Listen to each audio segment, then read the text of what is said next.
Assalamu alaikum. Up till now, we have discussed titrometric analysis, which was based on the volume and concentration, and we have also discussed polarimetry, which was an optical method of analysis. Now we are going to start a new topic, which is called as electrochemical method of analysis or electroanalytical methods. ठीक है. Electroanalytical methods, as the name indicate, कि analysis depend करेगा on different parameters that are governed by the electricity. ठीक है. अच्छा, अगर हम generally इसकी बात करें तो बेसिकली इलेक्ट्रोकेमिकल मेथड्स और electro analytical methods they are based on various phenomena which occur in an electrochemical cell. अच्छा, when we are talking about an electrochemical cell we should know कि what exactly is an electrochemical cell. Electrochemical cell basically composed होता है दो half cells पे. यहाँ पे हम इसकी एक डायग्राम देख लेते हैं. Okay, this is a very basic electrochemical cell जिसमें आपके पास दो half cells हैं. One of the half cell is carrying cathode and the other one is carrying anode. ठीक है. Electrodes आपके पास कोई भी ऐसे आपके पास कोई भी ऐसी ट्यूब्स होती हैं, कोई भी ऐसा मेटल होता है which is capable of carrying charge. ठीक है. एंड इलेक्ट्रोलाइट आपके पास कोई भी ऐसा लिक्विड होता है which is capable of conducting electricity. So basically जब आप किसी फॉर एग्जाम्पल यहाँ पे आपके पास एक ये इलेक्ट्रोड है which is metallic in nature और ये आपके पास इलेक्ट्रोलाइट में इमर्स्ड है. So this basically gives you a half cell. ठीक है. तो अगर आप हाफ सेल को डिफाइन करेंगे तो half cell is actually a structure which contains a conductive electrode and a surrounding conductive electrolyte, which is separated by a natural double layer of electrolyte. Chemical reaction within this layer momentarily pump electric charges between the electrodes and electrolyte, resulting in potential difference. ठीक है.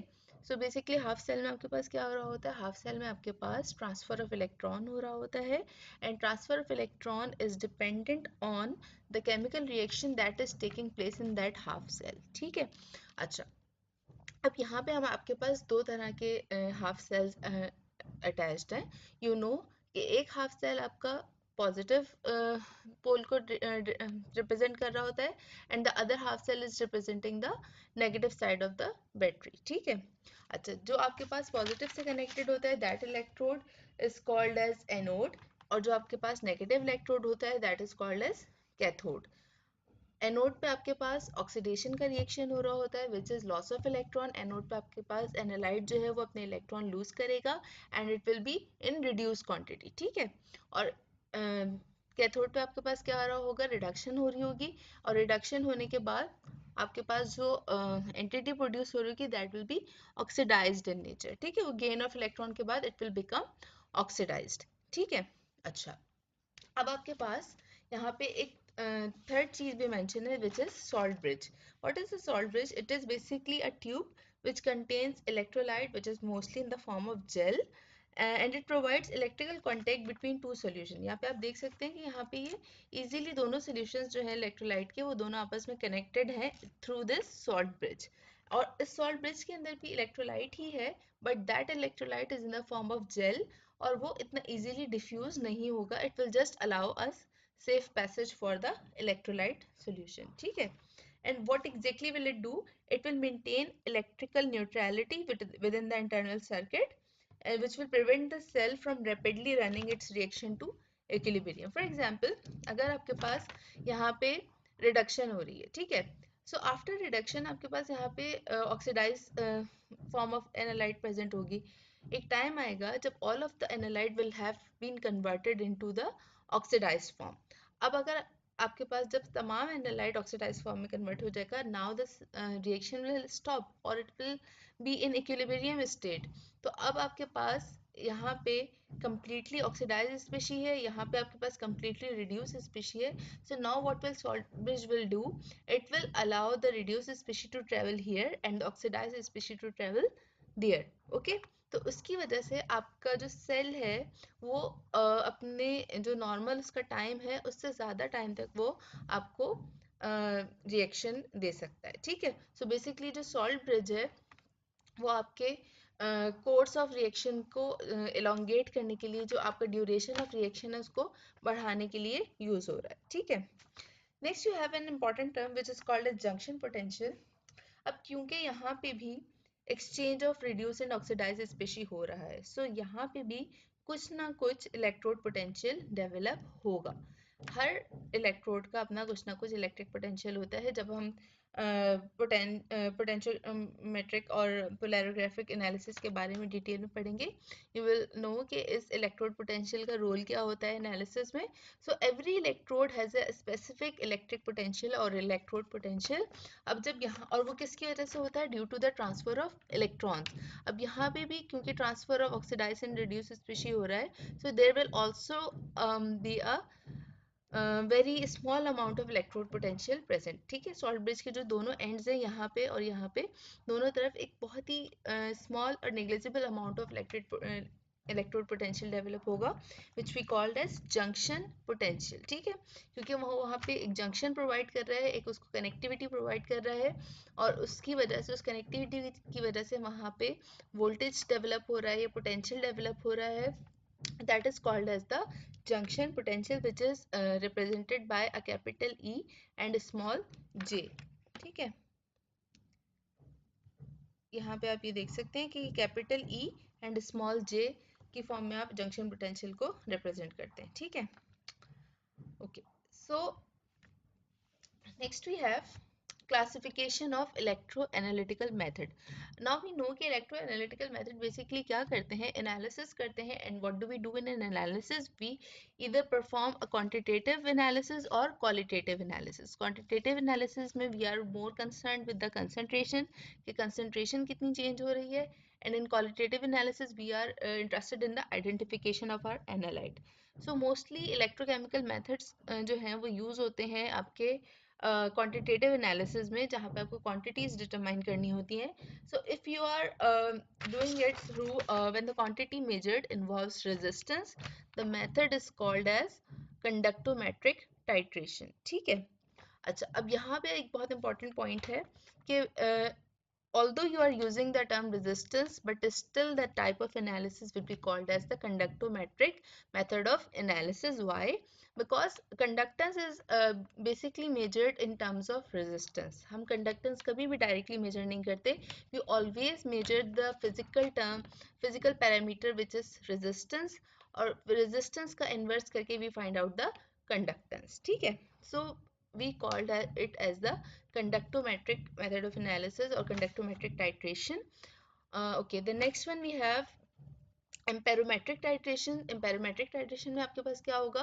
The quantity measure involves current versus concentration, ठीक है। जब आप conductance को concentration से relate कर रहे हैं या रेजिस्टेंस को कंसंट्रेशन से रिलेट कर रहे हैं, it is called as conductometric titration. And when you are measuring the change of amount of current versus concentration, then it will be called as the amperometric titration, ठीक है। अच्छा, when the quantity measured is in term of current and voltage, the method is called as polarography. And when the quantity measured is EMF versus concentration, it is called as potentiometric titration. Polarographic और potentiometric method of analysis हमारे बहुत important electroanalytical method है. We are going to discuss these two methods in detail, और बाकी के जो दो हैं उनकी just हम definition discuss करेंगे, ठीक है। So basically polarography को अगर आप मज़ीद डिस्कस करना चाहें, it is basically an electroanalytical method in which a small amount of substances are reduced or oxidized at microelectrode in an electrolysis cell.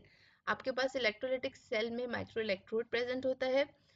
What is a microelectrode? We are going to discuss it in detail when we are going to discuss the apparatus. कि आपका एक reference electrode होता है और indicator electrode होता है, ये दोनों क्या होते हैं? We are going to discuss it in detail, ठीक है। अच्छा, सो बेसिकली पोलैरोग्राफी में आपके पास रिडक्शन और ऑक्सीडेशन होना बहुत ज़रूरी है, पोटेंशियल डिफरेंस का जनरेट होना बहुत ज़रूरी है। It is a type of voltammetry के वोल्टेज की आप डिटर्मिनेशन कर रहे हैं और इसके थ्रू आप एनालिसिस परफॉर्म कर रहे हैं, ठीक है। In case of potentiometric titrations are basically आपके पास वॉल्यूमेट्रिक एनालिसिस है, जो कि इलेक्ट्रिक करंट के थ्रू इलेक्ट्रिक पोटेंशियल के थ्रू आप उसको डिटरमाइन कर रहे होते हैं, ठीक है। आप हमने हमने अब तक जितनी भी वॉल्यूमेट्रिक एनालिसिस डिस्कस किए थे, हमने उन सब में ये बात कही थी कि potentiometric determination of and point is also possible. So basically जो वॉल्यूम आप ऐड करते जाते हैं अपने एनालाइट के अंदर टाइट्रेंट का, तो आप उसको आप इसमें देखते हैं कि आपका वॉल्यूम ऐड करने से इलेक्ट्रिक पोटेंशियल में क्या चेंज आ रहा है. सो दैट इज बेसिकली कि चेंज ऑफ कंसंट्रेशन की वजह से जितनी इलेक्ट्रिक पोटेंशियल चेंज हो रही है, that will give you the potentiometric analysis. ठीक है. सो सबसे जो फर्स्ट प्रिंसिपल है इलेक्ट्रोकेमिस्ट्री का, that is, electrochemistry is the study of chemical processes that causes electrons to move. This movement of electron is called electricity, which can be generated by a movement of electrons from one element to another in a reaction known as oxidation reduction or redox reaction. ठीक है. तो basically electrochemistry का आपके पास basic principle क्या है? It depends on the chemical processes, और chemical processes में क्योंकि ट्रांसफर ऑफ इलेक्ट्रॉन हो रहा है, गेन और लॉस ऑफ इलेक्ट्रॉन हो रहा है, so basically that determines the that is the base of your method of analysis. ठीक है. अच्छा, अगर हम बात करते हैं कंडक्टोमेट्रिक टाइट्रेशन की, so what is basically conductometric titration? The principle of conductometric titration is based on the fact that during the titration one of the ions is replaced by the other, and invariably these two ions differ in the ionic conductivity, with the result that conductivity of the solution varies during the course of titration. ठीक है. अच्छा, इसमें हमारे पास जैसे हमने precipitation titration discuss की थी, उसमें हमारे पास जब तक नॉर्मल स्लाइन की कंसंट्रेशन ज़्यादा थी आपके कॉनिकल फ्लास्क में, उस वक्त तक क्लोराइड आयन जो हैं वो अबंडेंस में थे, और जब chloride ion completely silver nitrate से कंज्यूम हो गए थे, तो आपके पास सिल्वर आयंस की कंसंट्रेशन बढ़ गई थी. ठीक है. सो at any given point in titration you have different types of ions present in your solution. तो कंडक्टोमेट्रिक टाइट्रेशन क्या कहती है कि आपकी क्योंकि आयंस की नेचर डिफरेंट है, सो उनकी कंडक्टेंस भी डिफरेंट होगी. So whenever there a sharp change in the conductance, that gives you the end point. So main advantage of the conductometric titration is its applicability to very dilute and colored solution and to system that involve relative incomplete reactions. अच्छा, volumetric titration में you know that कि reaction का complete होना is absolutely necessary. Unless आपका reaction complete नहीं होगा, you cannot perform a volumetric titration. और reaction सिर्फ complete होना ज़रूरी नहीं है, you need to have a rapid method of analysis. ठीक है. So कंडक्टोमेट्रिक टाइट्रेशन का सबसे जो मेन एडवांटेज है, दैट इज कि आप बहुत ही डाइल्यूट सॉल्यूशंस को भी इससे एनालाइज कर सकते हैं, and you can also analyze systems which are relatively incomplete which give relatively incomplete reactions. ठीक है. For example, neither a potentiometric nor indicator method can be used for the neutralization titration of phenol. A conductometric endpoint can be successfully applied. ठीक है. इसका आप देख सकते हैं dissociation constant इसका इतना ज़्यादा है, इतना ह्यूज है. हम नॉर्मली जो डिसोसिएशन कांस्टेंट डील कर रहे थे वो those were mostly in the 10⁻⁻⁵ -6, ये -10 की पावर में. सो मोस्टली आपके पास फिनोल की का न्यूट्रलाइजेशन रिएक्शन को कंप्लीट करना इम्पॉसिबल है, but you can perform an analysis of phenol using the conductometric endpoint.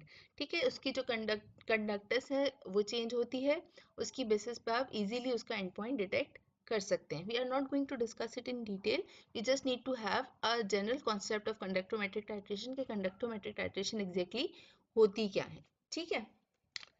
Next we have application of conductometric titration. Acid based titration में यूज हो सकती है ये, स्पेशली एट ट्रेस लेवल्स, और relative precision is better than 1% at all levels. किसी भी तरह की आप टाइट्रेशन में इसको यूज करें, आपकी प्रिसिशन बहुत अच्छी आती है कंडक्टोमेट्रिक टाइट्रेशंस में.